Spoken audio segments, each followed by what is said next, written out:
Ever wondered what you would do if you could borrow time from your future? Imagine getting an extra hour to finish a project or a whole day to spend with someone you love. For a young man named Kai, this wasn't just a fantasy, it was his reality. But every gift comes with a price, and Kai was about to learn that the hard way.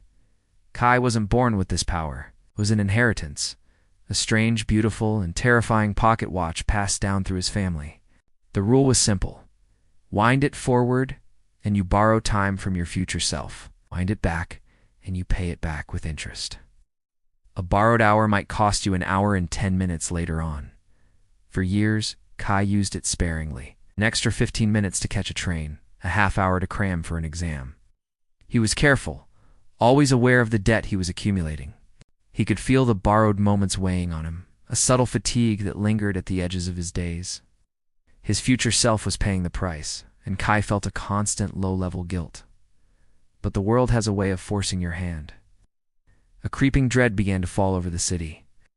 People started aging overnight, their hair turning gray, their faces etched with wrinkles that weren't there the day before. Others would simply fade. One moment they were there, vibrant and full of life, and the next, they were gone, leaving behind only a faint memory and a pile of dust. The media called it the temporal fade. Doctors were baffled, scientists were scrambling for answers, but fear was the only thing spreading faster than the affliction itself.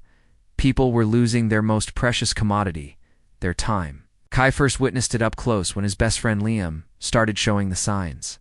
One morning, Liam's energetic grin was replaced by a tired, drawn expression. The next day, streaks of silver appeared in his dark hair. Panic set in. Kai knew this wasn't a disease. This was theft. Someone was stealing time, not from the future, but directly from the present, draining life from innocent people.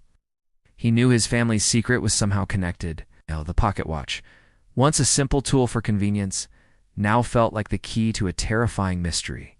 He had to do something. His investigation led him to forgotten archives and dusty family journals. He learned that his ancestor, the original creator of the watch, hadn't just made one. He'd made two, one to borrow and one to steal. The second watch, a dark, twisted version of his own, had been lost to history, supposedly destroyed. The journals spoke of a rival, a man named Moros, who believed time was a resource to be plundered, not cherished.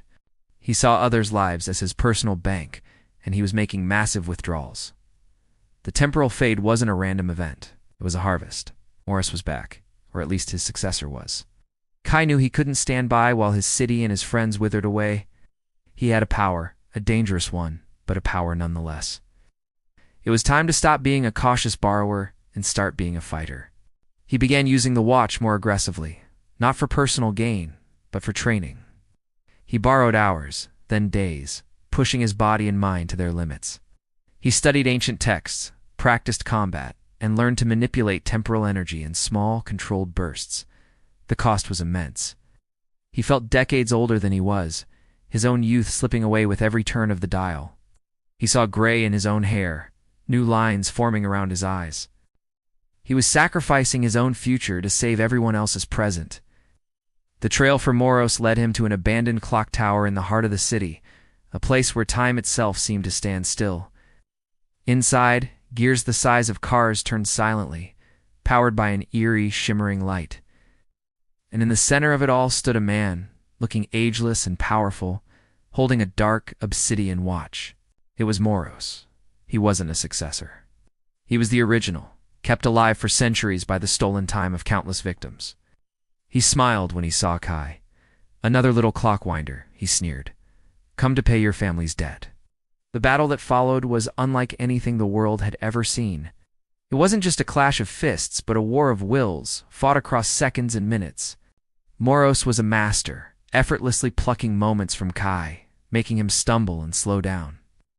Kai fought back, borrowing huge chunks of time to dodge, to counter, to land a single blow. The clock tower groaned around them as temporal energies warped the very fabric of the space. Kai pushed himself further than ever before, borrowing not just days or weeks, but years. He felt his body ache, his hair turning white, but he couldn't stop. He saw Liam's fading face in his mind, the faces of all the victims. He was losing. Moros was too strong, with centuries of stolen time at his command. Kai was running out of future to borrow. In a moment of desperation, an idea sparked. His ancestors' journal mentioned a final forbidden function of the watch. Not borrowing, not stealing, but giving. He could transfer his own time to someone else. It was a one-way trip, a final sacrifice. With Moros closing in for the final blow, Kai made his choice. He grabbed the villain, held his watch against Moros's, and didn't wind it forward or back. He pushed the crown, activating the transfer. But he didn't give his time to Moros. He funneled it all, every borrowed year, every last second of his own future, back into the world. A massive wave of temporal energy erupted from the tower. All across the city, time snapped back into place. The gray faded from people's hair, the wrinkles vanished from their faces. Liam, miles away, gasped as vibrant life flooded back into him. Everyone who had been touched by the fade was restored. But the energy transfer had a chaotic effect on Moros. Overloaded with centuries of time all at once, his body couldn't handle it.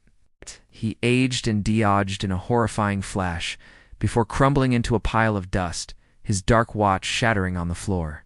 In the silent clock tower, Kai collapsed. He was no longer a young man. He was old, frail, his life spent in a matter of minutes. His own watch, its purpose served, stopped ticking forever. He had saved the city, but at the cost of his own entire life. He closed his eyes, accepting his fate. But his story doesn't end there. The time he had returned wasn't just a refund, it was a gift. A small portion of that returned energy, imbued with his sacrifice, found its way back to him.